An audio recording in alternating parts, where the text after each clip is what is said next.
Pasca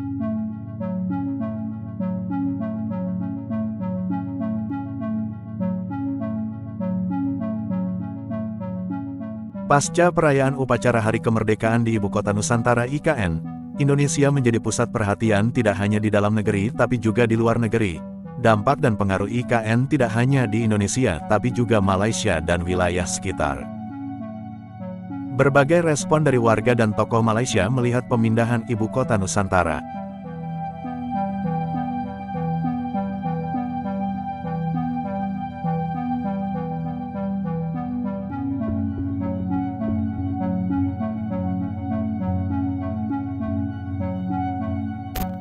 Indonesia menyambut Hari Kemerdekaan ke-79 hari ini dengan majlis gilang gemilang di Ibu Negara Baharu Nusantara menandakan kali pertama sambutan itu diadakan di sana.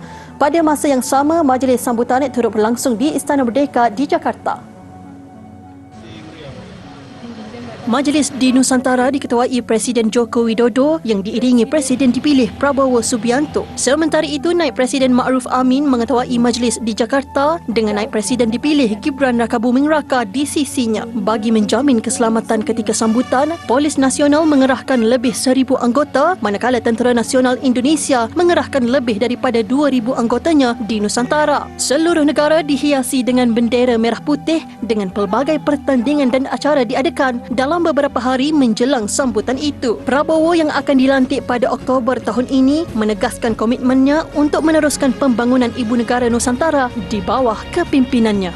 Yang di Pertuan Negeri Sarawak, Tun Pehin Sri Dr. Wan Junaidi Tuanku Jaafar memandang serius isu keselamatan di Sarawak, khususnya di kawasan sempadan susulan pembukaan Ibu Kota Baru Indonesia di Nusantara.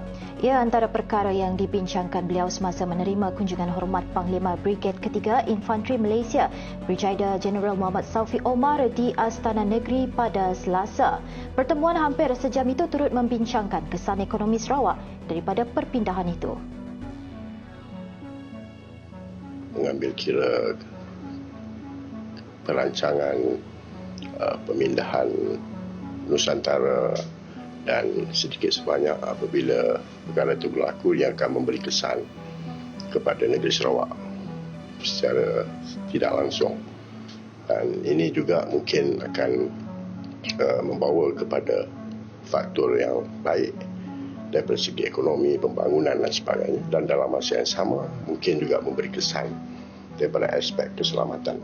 Ketika ditemui selepas kunjungan tersebut, beliau mendedahkan Tun Wan Junaidi menegaskan agar perkara ini diambil perhatian agar aspek keselamatan sentiasa terjamin walaupun berlaku pemindahan.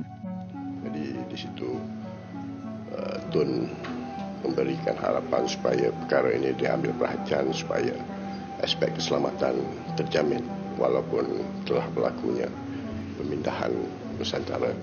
Kalau Indonesia memindahkan ibu kotanya di Kalimantan, sudah tentu Malaysia juga bertanggungjawab menjaga keselamatan bersama.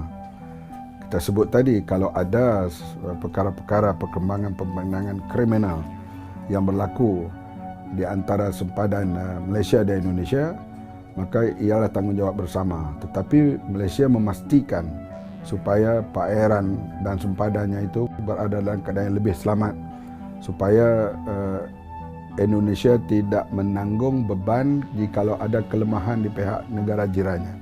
Sebab itu kita adalah tanggungjawab bersama. Kalau Malaysia nak meningkatkan keupayaan pengawalan itu adalah satu tanda persahabatan yang begitu erat dan baik. Dan keamanan itu juga kami perlukan sebab sebarang berlaku ketidakaman di rantau itu, sebab di wilayah Sabah, Laut Sulu itu terlalu indah pulau-pulau di situ. Dia menjadi pusat pelancong dunia, terutama diving di kawasan yang airnya, batu karangnya, ikannya begitu cantik di situ.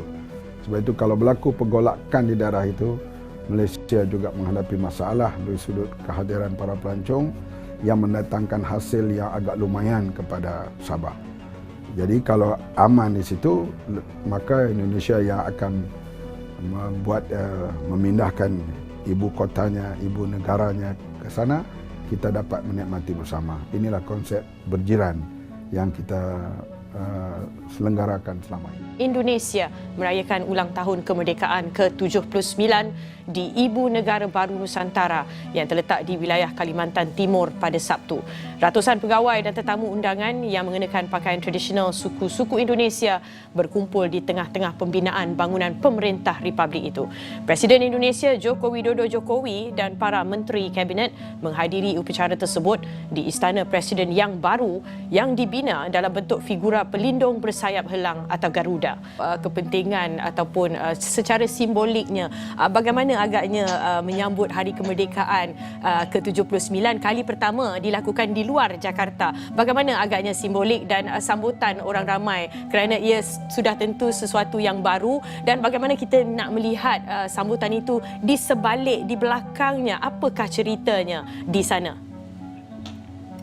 Ada warga yang mengatakan, wah senang sekali, akhirnya tempat ini jadi ramai, ada kesempatan di sana sini dan lain-lain. Tapi sekali lagi, there's always a side story, right? Ada cerita banyak di berbagai macam sisi, dan satu hal yang pasti, ini dikatakan betul oleh Presiden Jokowi mesti dilakukan.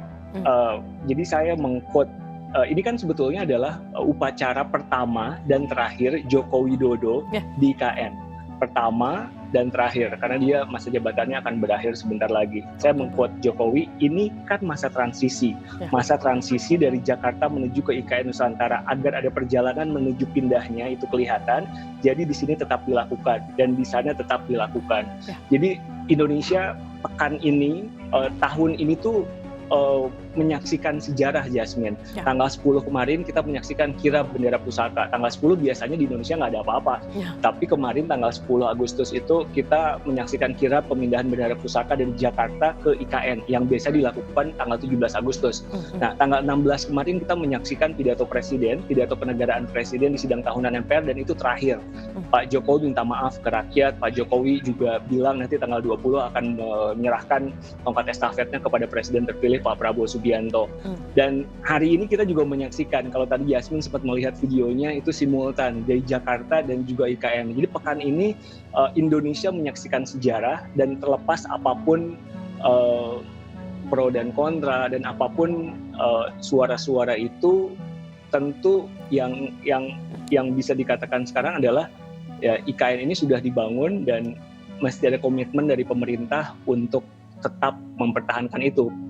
Presiden terpilih Prabowo Subianto juga sudah bilang bahwa dia akan melanjutkan IKN, bahkan memastikan pembangunan dan kelanjutannya gitu. Pemindahan ibu kota Nusantara di Kalimantan membuat Malaysia harus putar otak. Manfaat dan ancaman harus dipikirkan.